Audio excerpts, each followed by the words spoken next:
'n Goeie dag julle. Vandag is dit Titus 3 en uit Titus 3 moet ons onthou wat ons was en ons moet lewe vir wat ons nou is. Ja, die laaste hoofstuk gaan oor hoe gelowiges moet lewe teenoor owerhede en alle mense. Onthou waaruit God ons gered het. Ons was ook dwaas en ongehoorsaam, maar toe verskyn die goedertierenheid van God ons verlosser. Toe het hy ons gered deur geloof in Jesus Christus en wedergeboorte. En vandag lees Suna vir ons uit Titus 3 voor. En fokus daarop verse 3 tot 8. Dankie Suna. Titus 3. Die Christelike gedrag. Herinner die mense nadruklik daaraan dat hulle aan owerheid en gesag moet onderwerp, daarin gehoorsaam moet wees en bereid moet wees om alles te doen wat goed is. Hulle moet van niemand kwaad praat nie en nie rusie soek nie. Hulle moet inskikkelik wees en altyd bedagsaam teenoor almal. Vroeër was ons ook onverstandig, ongehoorsaam en op die verkeerde pad, verslaaf aan allerlei begeertes en singenot. Ons het ons lewe in kwaadwilligheid en jaloesie deurgebring. Ons was haatlik en het mekaar gehaat. Maar toe het die goedheid van God ons verlosser en sy liefde vir die mens verskyn. Hy het ons verlos, nie op grond van iets wat ons vir ons vryspraak gedoen het nie, maar op grond van sy eie ontferming. Dit het hy gedoen deur die wedergeboorte wat die sonde afwas en deur die Heilige Gees wat nuwe lewe gee. God het die Heilige Gees oorvloedig op ons uitgestort deur Jesus Christus ons verlosser. So is ons dan deur sy genade vrygespreek en het ons erfgename geword van die ewige lewe wat ons verwag. Dit is 'n betroubare woord, daarom wil ek hê dat jy van hierdie dinge met groot nadruk moet getuig, sodat die wat tot geloof in God gekom het, hulle op 'n goeie werk kan toelê, werk wat goed en nuttig is vir die mense. Maar jy moet jou nie inlaat met dwaase strydvrae en geslagsregisters en met getwis en stryery oor die wet van Moses nie, want dit is nutteloos en sinloos. Met iemand wat na 2 vermaanings nog skeuring veroorsaak, moet jy niks te doen hê nie, omdat jy weet dat so 'n man op die verkeerde pad is. Deur sy sonde bring hy die oordeel oor homself, besondere opdragte en groete.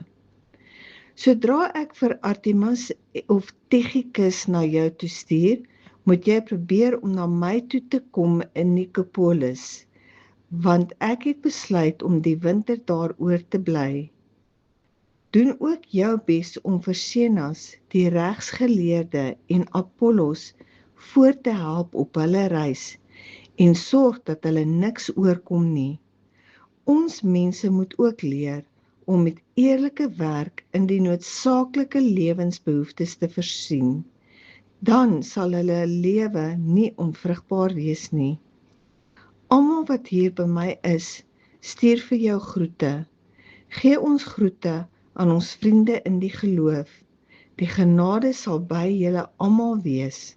Amen en tot hiernatoe. Nou ja, tot sover vandag. En onthou net, jy was ook eers verlore gewees. Paulus sê in sy brief vir Titus, Titus, jy is moeg. Die mense op Kreta beklei oor politiek.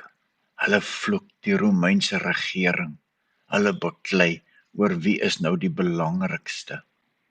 En Paulus skryf, Titus, herinner hulle om die owerheid te respekteer, om sag te wees, om vriendelik te wees met alle mense.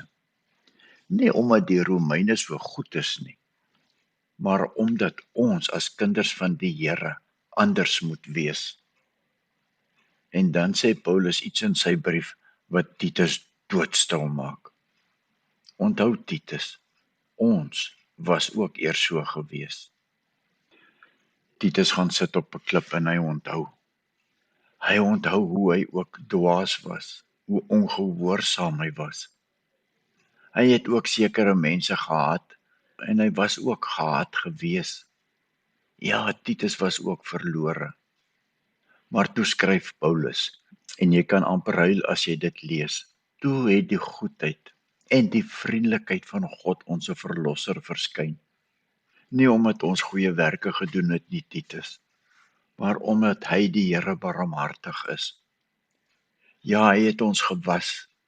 Hy het ons nuut gemaak deur die Heilige Gees, wat hy soos water oor ons uitgegooi het.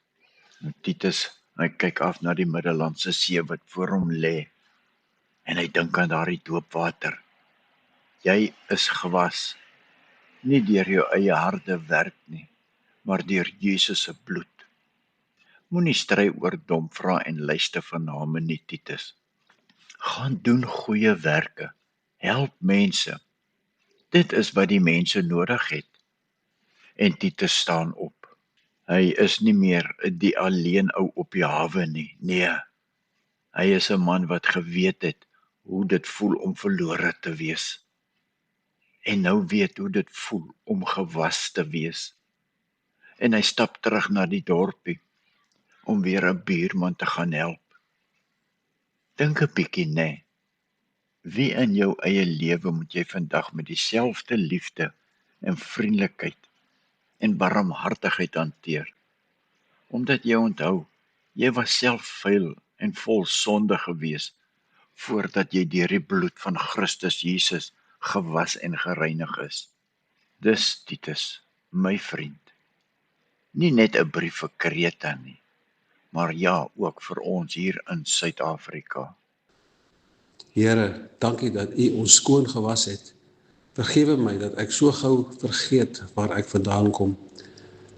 Ek was ook dwaas, ek was ook verlore, ek het ook op 'n tyd gehaat en rondgedwaal, maar toe het U liefde en goedheid verskyn, nie omdat ek goed was nie, maar net omdat U barmhartig is.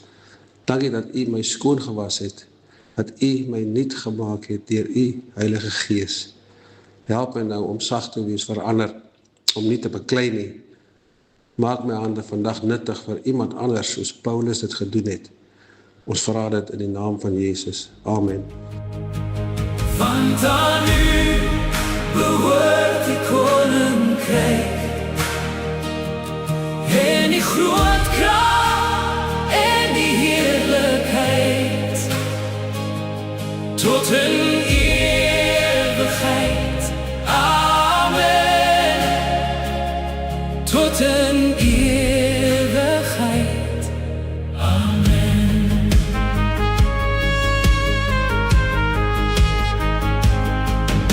Skenk aan ons vandag ons voeding, Heer, en wis al ons oortredings uit. Soos ons ook andere vergewe. Vou ons toe 'n nuwe besluit. Want aan U behoort die koninkryk en die groot krag en die heerlikheid tot in ewigheid. Amen. Tot in ewigheid. Amen.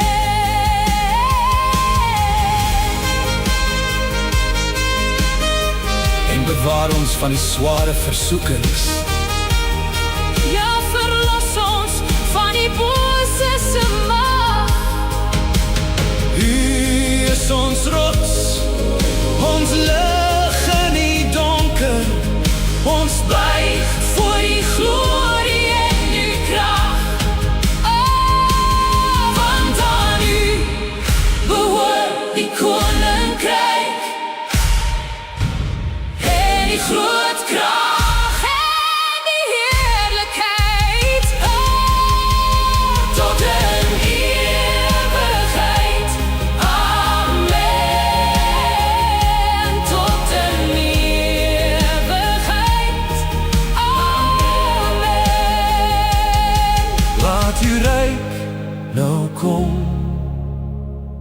U wil sal hier geskied. Amen.